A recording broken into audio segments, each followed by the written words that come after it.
Calculate Ix and V naught in the circuit of figure 5.70. Find the power dissipated by the 60 kilo ohm resistor. তো আমাদের এখানে Ix, V naught এবং এই 60 kilo ওহমের মধ্যে দিয়ে পাওয়ার বের করতে বলছে। তো কারেন্ট, ভোল্টেজ, পাওয়ার তিনটাই আছে এক সার্কিটে মোটামুটি সবকিছু। এখানে একটা অপ অ্যাম্প লাগানো আছে। আমরা দেখতে পাচ্ছি যে অপ অ্যাম্পের পজিটিভ টার্মিনাল অর্থাৎ নন ইনভার্টিং এ 4 মিলিভোল্ট ভোল্টেজ সোর্স দেওয়া আছে। তো আমার যদি এই কারেন্ট বের করতে হয়, আমরা জানি যে কোনো জায়গায় কারেন্ট বের করতে হলে তার টার্মিনালের দুই প্রান্তে বিভব বা ভোল্টেজ বের করলেই হয়ে যায়। আমরা ভি ইকুয়াল টু আইআর সূত্রটা ইউজ করতে পারি। তো আমরা আগে এই ভিটা বের করে নিই। এখানে যদি আমি ভিটা বলি যে এটা হচ্ছে আমাদের ভিএক্স, তাহলে সেই ভিএক্সটা কি হবে? ভিএক্সটা আসলে দেখেন তো অপ অ্যাম্পের আউটপুট না, আর এই অপ অ্যাম্পটা নন ইনভার্টিং অ্যাম্পলিফায়ার।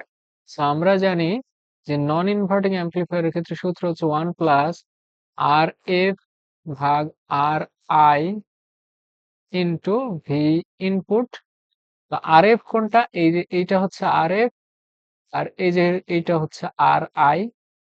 তো একেবারে ডিরেক্ট সূত্রের অঙ্ক 1 প্লাস এটা হচ্ছে 50 কিলো ওহম, আর এটা হচ্ছে 10 কিলো ওহম। উপরেও 10 টু দি পাওয়ার 3, নিচেও 10 টু দি পাওয়ার 3 কেটে গেল। আর এখানে ভিআই হচ্ছে 4 মিলিভোল্ট দেওয়া আছে। তো আমরা যদি 4 রাখি তাহলে অ্যান্সার মিলিভোল্টেই আসবে।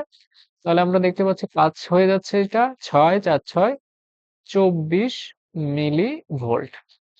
আচ্ছা, এখন আমরা এই প্রান্তের ভোল্টেজটা জানি না। তো আমরা দেখতে পাচ্ছি এখানে দুইটা রেজিস্টর প্যারালালে আছে এবং এইখানে 0 ভোল্টের টার্মিনালে যুক্ত আছে। তাহলে আমরা যদি এই দুইটা রেজিস্টরের প্যারালাল যে ইকুইভ্যালেন্ট হয় আর পি, সেটা কত আসবে? 60 কিলো আর 30 কিলোর প্যারালালের ক্ষেত্রে জানি আমরা উপরে গুণ, নিচে হচ্ছে যোগ 60 প্লাস 30, তাহলে 31800 উপরে আর নিচে হচ্ছে 90। তাহলে এইখান থেকে আমরা পাচ্ছি 20। 90 10 900, 90 20 20। এটা কিন্তু কিলো ওহম রেঞ্জে আসছে। তো এই যে 20 কিলো ওহম, এটা তার মানে আমরা সার্কিটটা যদি ইকুইভ্যালেন্ট লিখি যে এইখানে আমার 20 কিলো ওহম আছে, এইখানে 20 কিলো ওহম আসলো, 20 কিলো ওহম। আর এইখানে কিন্তু গ্রাউন্ড লাগানো ছিল।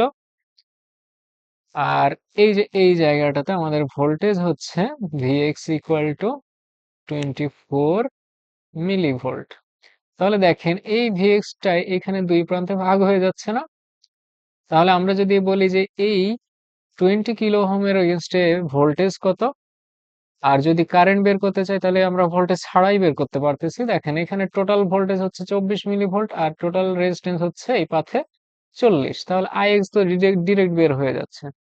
আইএক্স ইকুয়াল টু তাহলে ভিএক্স বাই 20 প্লাস 20, এটা কিন্তু কিলো ওহম, আর এটা খুব সাবধানে, এটা কিন্তু ভিএক্স ছিল 24 মিলিভোল্ট, তাহলে 40 কিলো ওহম। তো উপরে হয়ে গেল 10 টু দি পাওয়ার মাইনাস 6, এটা অ্যাম্পিয়ার। আর এই যে 24/40, এইটা করলে আমাদের আসে হচ্ছে 0.6। তাহলে আমরা বলতে পারি 0.6 মাইক্রো অ্যাম্পিয়ার বা 600 ন্যানো অ্যাম্পিয়ারও লিখতে পারি, যেভাবে খুশি একরকম একরকম রাখলেই হচ্ছে। আচ্ছা, এরপরে আমাদের কাজ হচ্ছে ভি আউট বের করা। ভি আউট হচ্ছে এই যে 30 কিলো ওহমের এগেনস্টে রেজিস্ট্যান্স। দেখেন 30 আর এই 60 কি প্যারালালে আছে না? তো আমরা জানি প্যারালালে দুইজনের ভোল্টেজ সেম থাকবে। তাহলে এই যে ইকুইভ্যালেন্ট যে আমরা বের করছিলাম যে আর পি, সেই আর পি এর এগেনস্টের ভোল্টেজটাই হচ্ছে আমাদের ভি আউট।